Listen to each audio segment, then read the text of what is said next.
اور میرے بھائی ٹائٹل نہ بھی دیا گیا ہو، ٹائٹل نہ دیا گیا ہو، پھر جنتی نہیں ہوں گے؟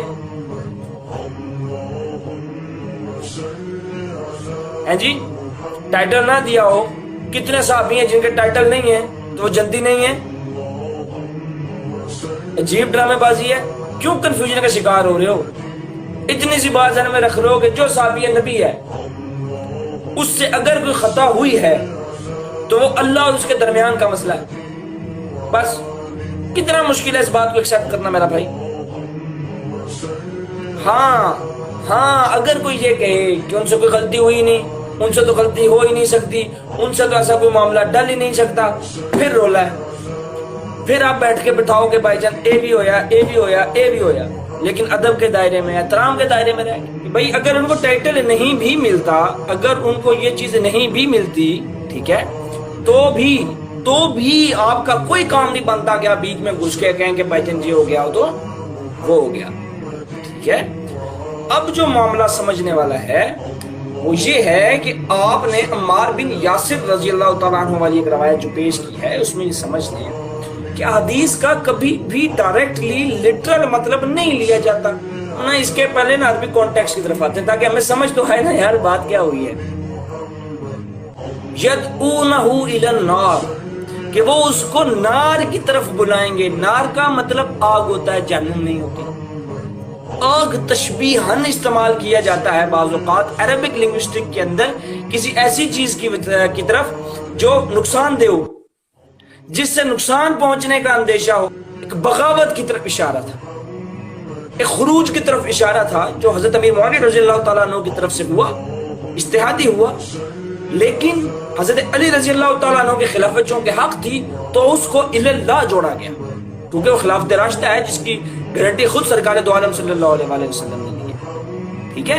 تو یہاں پر الی النار اگر آپ عربی لنگوسٹک کو دیکھیں گے، اگر آپ قرآن کا لب و لہجہ دیکھیں گے تو پھر آپ کو سمجھ آئے گی کہ عربک کے اندر بہت سی چیزیں تشبیہاً پیش کی جاتی ہیں۔ میں نے لاسٹ ٹائم بھی یہ بات سمجھائی تھی کہ عربی کے اندر ایک محاورہ ہے کہ تیری ماں تجھے روئے، تیری ماں تجھے روئے۔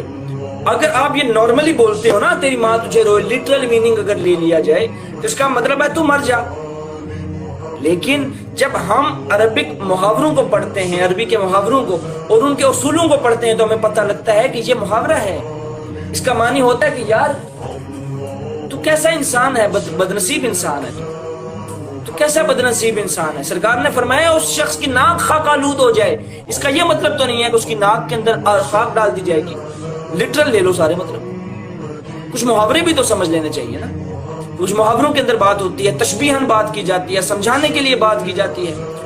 تو اگر آپ یہ ساری چیزیں نہیں دیکھیں گے، لٹرل میننگ لے لیں گے تو بڑا نقصان ہو جائے گا یار۔ مطلب آپ کے سامنے حدیث پیش کی جائے گی کہ جب مسجد کے لیے نکلو تو وقار کے ساتھ نکلو، تو ایسا تو نہیں ہے کہ آپ اپنے دوست وقار کو لے کے جائیں گے مسجد، ایسے کریں گے کیونکہ یہاں نار ہے، نار کا مطلب ہوتا ہے آگ یا جہنم، جس کا مطلب ہے جہنم کی بات ہو رہی ہے، تو وہاں پہ وقار کا مطلب آپ کا دوست وقار نہیں ہو سکتا۔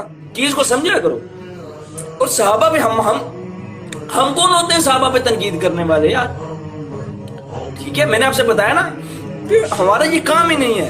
میرا اس پہ یہ رائے ہے کہ یہ جو وَيَدْعُونَهُ إِلَى النَّارِ ہے، اس کا مطلب ایک اصطلاحاً استعمال ہوا ہے، ٹھیک ہے، تاکہ چیز کو سمجھایا جا سکے، ایک بغاوت خروج کا پہلے سے اندیا دیے جا سکے کہ بڑے مشکل حالات آنے والے۔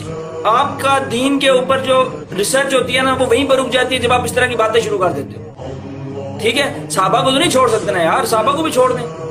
مجھے یہ بتاؤ بس، مجھے نہیں دیکھنا سلف کا کیا فہم ہے، مجھے نہیں دیکھنا کہ بھائی فلاں کیا کہتا ہے، اہل سنت سے خارج کر دیں گے، مجھے نہیں دیکھنا۔ مجھے بتاؤ صحابہ بھی نہیں، صحابہ بھی قابل احترام نہیں، صحابہ کی بات بھی نہیں کریں،